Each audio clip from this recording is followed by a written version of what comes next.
విధంగా ఆందోళన చెందుతున్నారనేది ప్రస్తుతం గుంటూరులో ప్రజలు ఏమనుకుంటున్నారో మా కరెస్పాండెంట్ రవికృష్ణ వివరించారు. ఆదాయం పెరగట్లేదు, మరోవైపు ధరలు పెరిగిపోతున్నాయి. ఒకవైపు నిత్యావసర ధరలతో ఏ స్థాయిలో ప్రజలు సతమతమవుతున్నారో చూస్తూ వస్తున్నాం. మరోవైపు గ్యాస్ ధరలు కూడా పెరిగిపోతే ఇదన్నీ కూడా ఒక చైన్లా ఉంటుంది. ఒకదాని ధర పెరిగితే మరో దాని ధర పెరగటం, ఈ విధంగా ఒక్కొక్కటి లింకప్ ఉండడంతో ఒకదాన్ని బట్టి ఒకటి మరొకటి ఇలా పెరుగుతూ పోతుంటే ఇక్కడ ఆదాయం పెరగకుండా సామాన్యుల పరిస్థితి ఏంటి? ఎగువ తరగతి ప్రజలంటే ఏ విధంగానూ ఉంటుంది, కానీ మిడిల్ క్లాస్ అందులోని చిన్న తరగతి పీపుల్ ఉన్నారంటే వాళ్ళ పరిస్థితి ఏంటి? సో ఎంత ఇబ్బందులు పడుతున్నప్పుడు ప్రజల గురించి ఆలోచించకుండా దేని గురించి ఇంత భారీ ఎత్తున చేస్తున్నారు?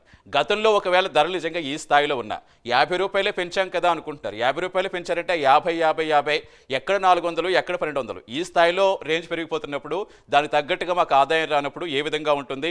ఒకవేళ నిత్యావసరాలు ఒక కూరగాయలు పెరగడం చూస్తూ ఉంటాం. ఒక్కొక్కసారి ఉల్లిపాయలు పెరుగుతూ ఉంటాయి, తగ్గుతూ ఉంటాయి, టమాటాలు పెరుగుతూ ఉంటాయి, తగ్గుతూ ఉంటాయి. పెరిగినప్పుడు వాటి అవసరాలు కొంచెం తగ్గించుకుని ఆ మిడిల్ క్లాస్ పీపుల్ చాలా బ్యాలెన్స్డ్గా వెళుతూ ఉంటారు. సో ఇలాంటి పరిస్థితుల్లో ఈ గ్యాస్ ధరలు అయితే ఏ రోజున కూడా మంట వెళ్లకుండా అయితే ఏ ఇల్లు గడవదు.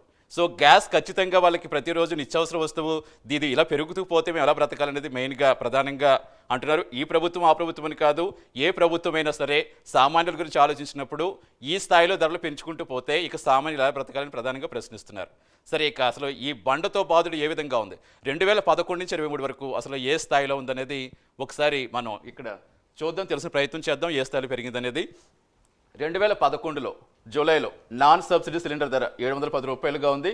అదే సబ్సిడీ వాళ్ళకైతే 399.26 పైసలు.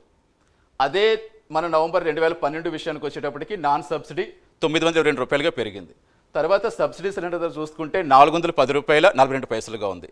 అంటే ఆ వ్యత్యాసం చూస్తే 2011 నుంచి 2012 వరకు వ్యత్యాసం చూస్తే నాన్ సబ్సిడీలో 212 రూపాయలు పెరిగింది. అదే సబ్సిడీ విషయానికి వచ్చేటప్పుడు 11 రూపాయలు పెరిగింది. అంటే అక్కడ మనకి చాలా తక్కువగానే కనిపించి ఉండొచ్చు, కానీ అది క్రమేపీ ఏ స్థాయిలోకి వెళ్ళిపోయింది? ఆ సబ్సిడీ పడుతుందనేది కూడా అప్పట్లో 100లో పడేది. ఇప్పుడు కొంతమందికి 10 రూపాయలు పడుతుంది, కొంతమందికి 30 పడుతుంది, కొంతమందికి 40 పడుతుంది. అసలు ఎందుకు వేస్తున్నారు? టెక్నికల్గా ఏవో ఉండే ఉండొచ్చు, బట్ సామాన్యులకి ఏమో అర్థం కావు. కానీ ఈ స్థాయిలో ఎందుకు వేస్తున్నారు? అప్పట్లో చాలా ఎక్కువగా పడేది కాబట్టి సరే ముందు మనం కట్టిన తర్వాత మనకు సబ్సిడీ వస్తుంది, ఈ విధమైన ఆలోచన ఉండేది. బట్ ఇప్పుడు చూసుకుంటే చాలా దారుణంగా పెరగడంతో సబ్సిడీ కూడా రావట్లేదు. ఈ స్థాయిలో ఎలా పెంచేస్తారనేది మీరు ప్రధానంగా సామాన్యులు అడుగుతున్న ప్రశ్న. సరే, 2013 చూద్దాం. 2013 డిసెంబర్లో మనం చూస్తే నాన్ సబ్సిడీ 1021 రూపాయలుగా ఉంది. తర్వాత సబ్సిడీ సిలిండర్ చూస్తే 410 రూపాయల 50 పైసలుగా ఉంది.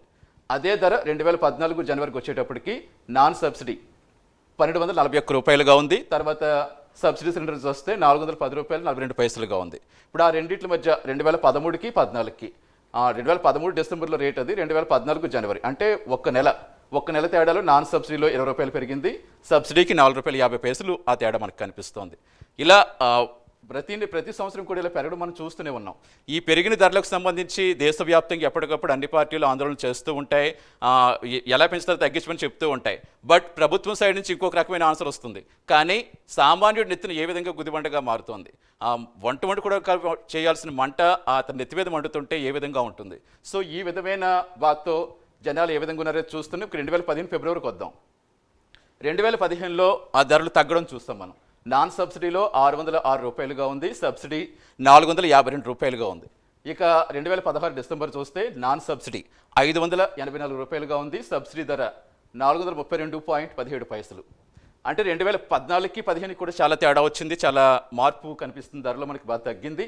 అదే ధర మళ్ళీ 16కి వచ్చేటప్పటికి కూడా బాగా తగ్గినట్టు కనిపిస్తోంది. ఇప్పుడు 2015-16కి ఆ తేడా ఎంత ఉందో చూద్దాం, ఎంత తగ్గిందో చూద్దాం. ఇప్పుడు పెరగడం చూస్తాం, ఇప్పుడు కొంచెం ఇక్కడ తగ్గడం అనేది చూస్తున్నాం మనం.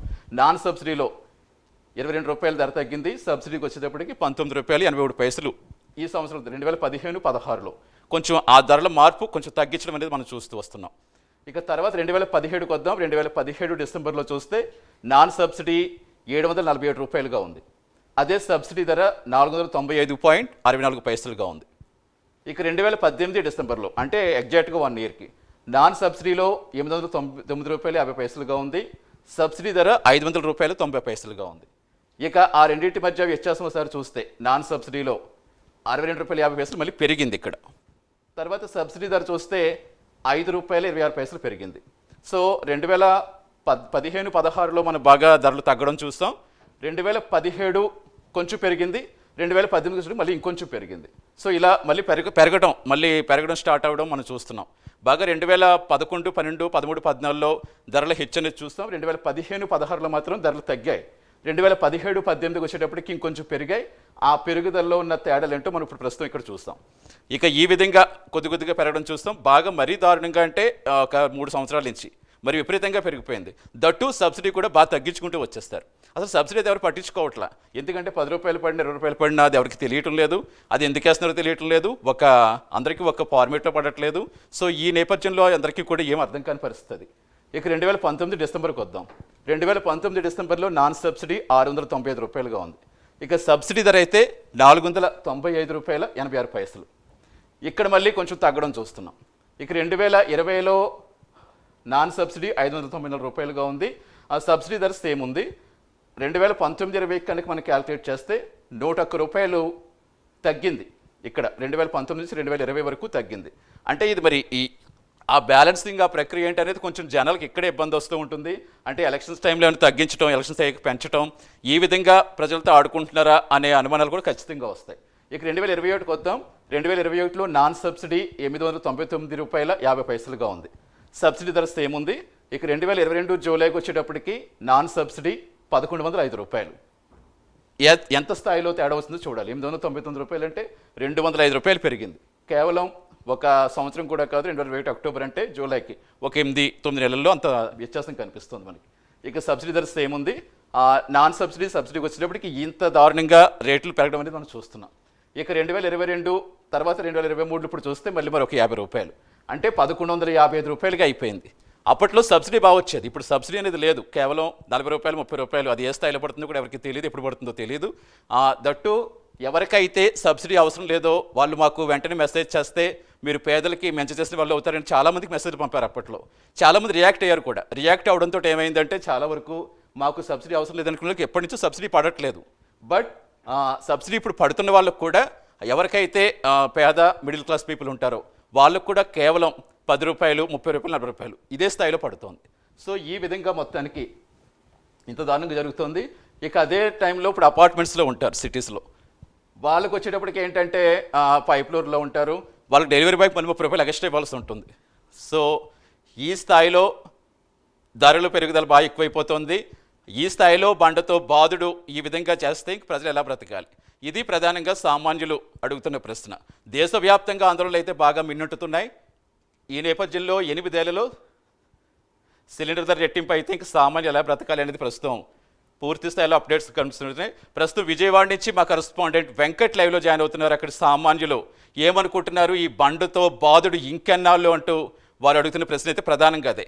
వెంకట్, ఏం చెప్తున్నారు ఈ పెరిగిన ధరలకు సంబంధించి?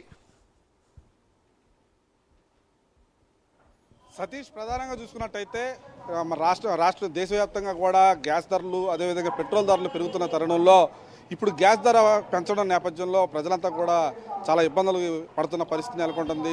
ఇప్పటికే నెల ఇబ్బందులు పడుతున్న తరుణంలో గుదిబండిలాగా గ్యాస్ బండ ధరను కూడా పెంచి ఇప్పుడు పేదల మీద భారం వేసిన పరిస్థితి అయితే నెలకొంటుందని చెప్పుకోవాలి. ఇప్పటికే గ్యాస్ సిలిండర్ ధరతో పాటు మరి డెలివరీ బాయ్ ఎవరైతే ఉన్నారో అతను అదనంగా మరింత డబ్బులు కూడా వసూలు చేసే పరిస్థితి. అంటే ఎందుకంటే గ్యాస్ ఏజెన్సీలు వాళ్ళు డెలివరీ బాయ్స్కి జీతాలు కూడా ఇవ్వలేని పరిస్థితి నేపథ్యంలో ఆ భారం కూడా ప్రజల మీద పడుతున్న పరిస్థితి నెలకొంటుందని చెప్పుకోవాలి. దాదాపుగా 1150 రూపాయలు గ్యాస్ ధర ఉంటే దాదాపు సబ్సిడీ లేకుండా ఇచ్చినట్టుగానే భావిస్తున్న తరుణంలో మరింత పెరిగే అవకాశం ఉందని చెప్పి ఇప్పుడు ప్రజలు కూడా ఇబ్బందులు పడుతున్న పరిస్థితి నెలకొంది. ఇక్కడ కొంతమంది ఉన్నారు, వాళ్ళతో మాట్లాడే ప్రయత్నం చేద్దాం. చెప్పండి అమ్మా, ఇప్పుడు గ్యాస్ ధర మరి భారీ భారం వేసిన పరిస్థితి, దీని మీద మీరేంటి? గ్యాస్ ధర 2014లో 400 రూపాయలు ఉన్న గ్యాస్ ధర ఇప్పుడు వచ్చేటప్పటికి 1150 రూపాయలు అయింది నిన్నటితో. అంటే దాదాపు 3 రెట్లు పెంచడం జరిగింది. మరి అటు కేంద్ర రాష్ట్ర ప్రభుత్వాలు సబ్సిడీ ఇవ్వాలి, కానీ సబ్సిడీ కూడా ఎత్తివేసాయి. గతంలో అయితే సబ్సిడీ ఇచ్చేవాళ్ళు. పేద ప్రజలకి ప్రతి ఇంటికి కూడా మీరు పుల్లల మీద వంట చేస్తే మీకు ఆ రోగాలు వస్తాయి, ఈ రోగాలు వస్తాయి అని అంటగట్టి ఇప్పుడు గ్యాస్ ప్రతి ఒక్కరికి కూడా 200-300కి ఆ రోజుల్లో గ్యాస్ ఇవ్వటం జరిగింది. కానీ ఇప్పుడు పేద ప్రజలు ఆ గ్యాస్ మీద వండుకునే పరిస్థితి లేకుండా మన ప్రభుత్వాలు తీసుకొచ్చాయి. ఇప్పుడు కనీసం పుల్లల మీద వండుకోవాలన్నా అద్దె ఇళ్లలో ఉన్న వాళ్ళు ఆ ఆలోచన కూడా చేయడానికి లేదు. ఎందుకంటే ఇల్లు ఖాళీ చేసేయమంటున్నారు, పుల్లలు పెడితే ఇల్లు పాడైపోతాయి అని చెప్పి. మరి మహిళల్ని ఉద్ధరిస్తానని చెప్పి అటు కేంద్ర రాష్ట్ర ప్రభుత్వాలు నిత్యావసర వస్తువులు ధరలు తగ్గిస్తామని ఎన్నికల్లో వాగ్దానాలు చేశారు. మరి నిత్యావసర వస్తువుల్లో ఒక భాగమైన గ్యాస్ ధరలు పెంచి ఇప్పుడు మహిళల్ని అనేకమైన ఇబ్బందులకి గురి చేసే పరిస్థితి. ఒక్క గ్యాస్ కాకుండా పాల ధరలు కానీ, నిత్యావసర వస్తువుల ధరలు కానీ, ఇప్పుడున్న జీతాలకి ఇప్పుడు మీరు పెంచిన వాటికి ఏమైనా సంబంధం ఉందా? అసలు పేద ప్రజలు ఏదో కూలికి వెళ్తే 200-300 కంటే ఎక్కువ రాని పరిస్థితి.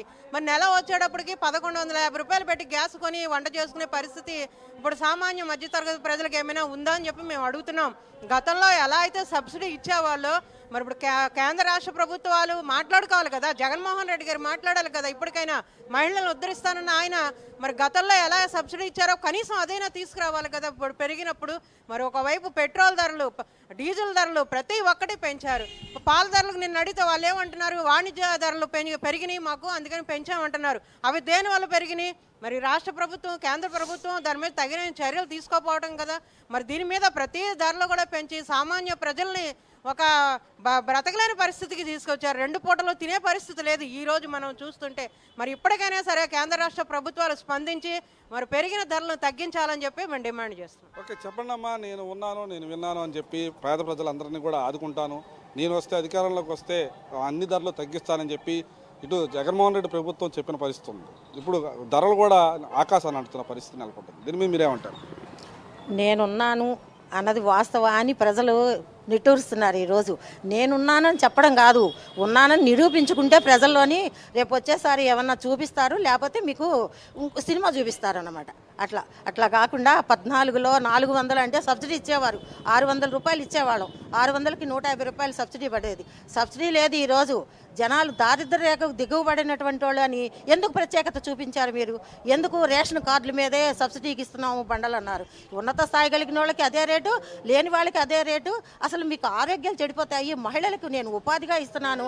అందరూ కేంద్ర రాష్ట్ర ప్రభుత్వాలు ఈ రకంగా మహిళలతో ఆడుకున్న ఆటలో భాగస్వాములు అయిపోయాం మేము. అలా కాదు. అలా కాకుండా కనీసం వీళ్ళు రాష్ట్రం అటు కేంద్రం కూడా సమన్వయంగా కలిపి మనకి ఈ పాల ధరలు కానీ, గ్యాస్ ధరలు కానీ నియంత్రించకపోతే ఎట్టి పరిస్థితిలో కూడా జనాలు ఊరుకునేటట్టు లేరు. ఎందుకు వాణిజ్య సంస్థలు పెరిగినాయి, వాణిజ్య రహదారులు పెరిగినాయి, దానా రేట్లు పెరిగినాయి అని పాలకు చూపిస్తున్నారు. అన్ని రేట్లు మీ రాష్ట్రం ఏం చేస్తుంది? రాష్ట్ర ప్రజాప్రతినిధిగా ఎన్నికయ్యారు కదా. ఈ ఉత్పత్తి పథకాలు ఇచ్చి మీరు ఎందుకు ప్రజల్ని ఇచ్చేస్తున్నారు? అవి కాకుండా ప్రజల్ని చక్కగా చూసే పరిపాలన అయితే మాత్రం అన్ని ధరలు తగ్గించాలి. అసలు 14 రకాల నిత్యావసరం ఏమైపోయి నేను అడుగుతున్నాను ఈరోజు. అసలు దారిద్ర్య రేఖకు దిగుబడినటువంటి వాళ్ళు అని పేరు ఎందుకు పెట్టారు మీరు? లేని వాళ్ళకి ఆ పేర్లు కాకుండా ఉన్నత స్థాయి కలిగిన వాళ్ళకి వేయండి. మీరు రహదారులు, వాణిజ్య దీని మీద రేట్లు వేయండి. లేని వాళ్ళు లేనట్టుగా చూడు. మీకు ప్రజలకు అందుబాటులో ఉంటానన్నావు, ఏమి ఉండట్లేదు. 18,000 ఇవ్వడము, 45 ఏళ్ళకి ఇంట్లో కూర్చొని పోషించడం తప్పనిడిచి ఇస్తావు. ఎవరు సొమ్ము ఇస్తున్నారు? ఆ రోజు టిట్కో ఇళ్ళు అన్నావు, టిట్కో ఇళ్ళు అలాగే చేసావు. 25,000, 30,000, 50,000, లక్ష రూపాయల వరకు కట్టారు. అవి వడ్డీలు కట్టలే చచ్చిపోతున్నారు. ఏమన్నా నువ్వు ఇచ్చావా? కనీసం నీ రాజ్యం వచ్చింది, నువ్వు పరిపాలిస్తున్నావు. నువ్వు ఈరోజు చంద్రబాబు నాయుడు ఇల్లు కావాలా, లేకపోతే జగనన్న ఇల్లు కావాలా అని అడిగావే తప్పనిడిచి ఇచ్చావు. ఈ రోజుకి వచ్చి ఒక్క ఇల్లు అన్నా ఇచ్చావా అని జగన్ గారిని తండ్రికి మించిన తనయుడని చెప్పి అనుకున్నారు అందరూ ప్రజలు. కాదు, తండ్రికి మించిన తనయుడు కాకుండా పరిపాలనలో భాగంగా చాలా ఎక్కువ చేస్తున్నారు ఆయన. ప్రజల్ని ఈ రకంగా చేస్తే మాత్రం రేపు వచ్చే ఎలక్షన్లోని కాదనుకుంటానే కాదనిపిస్తారు. ఓకే, ఇప్పుడు మీరు చెప్పండి అమ్మా. ఇప్పుడు నవరత్నాల పేరిట సంక్షేమ పథకాలు అందించాము, 175కి 170 స్థానాలు మాకే సాధ్యమవుతాయని చెప్తున్న పరిస్థితి. మరి ధరలు చూస్తేనేమో పెద్ద ఎత్తున పెరుగుతున్న పరిస్థితి. ఇప్పుడు గ్యాస్ ధరలు పెరిగాయి. దీని మీద మీరేమంటారు? సంక్షేమ పథకాలు మేము 9 రకాల సంక్షేమ పథకాలు తెచ్చామన్నారు. ఏం తెచ్చారని మేము అడుగుతున్నాం. సామాన్యుడు ఇల్లు కట్టుకునే పరిస్థితి తెచ్చాడా? ఇసుక ఉందా, సిమెంట్ ఉందా, ఐరన్ ఉందా? ఇవన్నీ అంత రేట్లు పెరిగినాయి. అలాగే అమ్మఒడి అన్నారు. అమ్మఒడి తీసుకొచ్చి అమ్మఒడి వేస్తారు, మధ్య నానబుడ్డికి ఇచ్చేస్తారు. ఎందుకంటే మద్య నిషేధం అన్నారు. మద్య నిషేధం చేశారా? మద్య నిషేధం అంత అంచెలంచెలుగా పెంచారు. ఇప్పుడు జే బ్రాండ్ వాడుతున్నారు. వాళ్ళ బ్రాండే మేము కొనుక్కోవాలన్న పరిస్థితి తీసుకొచ్చేసారు. అలాగే గ్యాస్ ధరలు చూస్తే గ్యాస్ ధరలు కూడా మేము తగ్గిస్తామని చెప్పేసి అన్నారు. ఇప్పుడు గ్యాస్ ధరలు వచ్చి ఎంత అయిందమ్మా? 1,250 రూపాయలు అయింది. 1150 రూపాయలేమో గ్యాస్ ధర, వాడు వేసినందుకేమో 50 రూపాయలు. మేము ఫస్ట్ ఫ్లోర్ వేస్తే ఒక రేటు, గ్రౌండ్ ఫ్లోర్ వేస్తే ఒక రేటు, అలా తీసుకున్న పరిస్థితి, బండ వేసేవాళ్ళ పరిస్థితి. అయితే మేము ఇది 400 రూపాయలు ఉన్నప్పుడు అప్పుడు ప్రభుత్వం మహిళలు చాలా ఇబ్బంది పడుతున్నారని దీపం పథకం కింద దాని కింద గ్యాస్ బండ్లు ఇచ్చారు. ఈరోజు మహిళలు ఆ గ్యాస్ బండకు అలవాటు పడిపోయారు. ఎందుకంటే తొందరగా పనులు అయిపోతే తొందరగా చేసుకొని పళ్ళుకి వెళ్తామని చెప్పేసి అలవాటు. అలాంటి వాళ్ళది ఎవరైనా సరే ప్రతి పేదవాడి దగ్గర గ్యాస్ ఉంది. ఇప్పుడు ఆ గ్యాస్ రోజుకి వాళ్ళు 200, 300 సంపాదించుకునే వాళ్ళు 1100, 1200, 1300 ఎలా కడతారని మేము అడుగుతున్నాం. మహిళలకు నువ్వు ఏ విధంగా సంక్షేమ పథకాలు ఇస్తున్నావు, ఏ విధంగా వాళ్ళకి న్యాయం చేస్తున్నావు అని మేము అడుగుతున్నాం. ఎందుకంటే ఇప్పుడు జగనన్న ఇల్లు అన్నారు, టిట్కో ఇల్లు అన్నారు. టిట్కో ఇల్లు చంద్రబాబు కట్టాడని చెప్పేసి ఆ పట్టాలు లాక్కొని మీ జగనన్న పట్టాలు ఇచ్చారు. పోనీ ఒకరికి ఇల్లు ఇచ్చారా? అయ్యవలేదు. జగనన్న ఇల్లు అన్నారు. జగనన్న ఇళ్ళల్లో ఫస్ట్ మీరు అధికారంలోకి వచ్చినప్పుడేమో పట్టాల మీద ఇంత నెంబర్లు ఇచ్చారు. ఆ నెంబర్లోకి వాళ్ళ పట్టాలు ఇవ్వలేదు. అలాగే ఇప్పుడు ఉన్న వాళ్ళకి కూడా ఎక్కడ ఇల్లు మటుకు లేదు. ఇప్పుడు రాష్ట్ర ప్రభుత్వం కానీ కేంద్ర ప్రభుత్వం కానీ నిత్యావసర సరుకులు తగ్గిస్తాము, గ్యాస్ ధరలు తగ్గిస్తాము అన్నీ చెప్పి అధికారంలోకి వచ్చిన వీళ్ళు వెంటనే వీటన్నిటి మీద చర్య తీసుకోవాలని, అలాగే మహిళల అత్యాచారాలు కూడా పెరిగినాయి.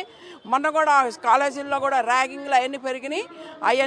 అవన్నీ నిర్మూలించాలని చెప్పేసి మహిళలుగా మేము కోరుతున్నాం. ఇప్పుడు మీరు చెప్పండి, ఫైనల్గా ఇప్పుడున్న పరిస్థితి చిరు వ్యాపారులు గ్యాస్ ధర పెరగడం వల్ల ఇప్పుడు విజయవాడలో చిరు వ్యాపారులు పెద్ద ఎత్తున ఉన్నారు. దీని మీద మీరేమంటారు? ఇప్పుడు కేంద్ర ప్రభుత్వం, రాష్ట్ర ప్రభుత్వం ఇద్దరూ కూడా తోడు దొంగలాగా రాష్ట్రాన్ని కానీ దేశాన్ని కానీ మరి దండుకుంటున్నారు. గ్యాస్ బండ్లు విపరీతంగా పెరిగిపోయింది. దీనివల్ల రవాణా ఛార్జీలు, అన్ని హోటల్ రేట్లు, కూరగాయల రేట్లు అన్నీ కూడా పెరుగుతున్నాయి. కాబట్టి మేము కోరేది ఏంటంటే రానున్న రోజుల్లో మహిళలు గ్యాస్ ఇంకా వెలిగించరండి.